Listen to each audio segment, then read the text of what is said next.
नमस्कार मंडळी, श्री स्वामी समर्थ। मी आज माकुळ मसाला करते आणि सुकं करते ते। त्यासाठी इथे एक कांदा घेतलाय।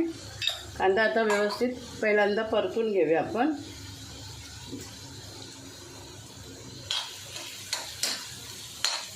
आणि त्याच्यामध्ये टोमॅटो टाकायचा।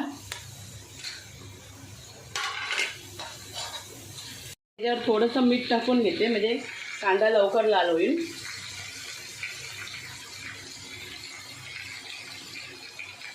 हळद टाकून घेऊया पहिल्यांदा। हळद पण जास्त नाही टाकायची कारण माकुळ कमी आहे। लगेच तिखट मसाला टाकूया। तिखट आपल्या चवीप्रमाणे आणि मी हे पातळ वगैरे नाही करणार, एकदम सुकं बनवणार आहे। आणि त्याला जास्त वेळ पण नाही लागणार कारण ते शिजून घेतलेलं असतं शिंपल्या। आता आपण याच्यामध्ये थोडीशी आधी कोथिंबीर टाकूया। गॅस कमी करते आणि माकलो टाकते। ही 100ची भेटली एवढी।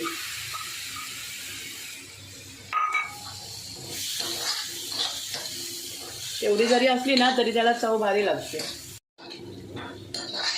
आता आपलं झालंय करून। ती काय शिजलेली असतात ना, हे परतून घेतलंय मी। आता वरून आपण थोडीशी कोथिंबीर टाकूया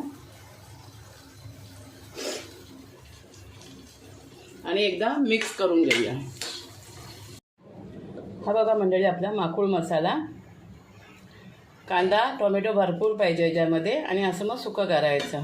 व्हिडिओ तुम्हाला आवडला तर एक लाईक करा, शेअर करा आणि सबस्क्राईब करा। थँक्यू।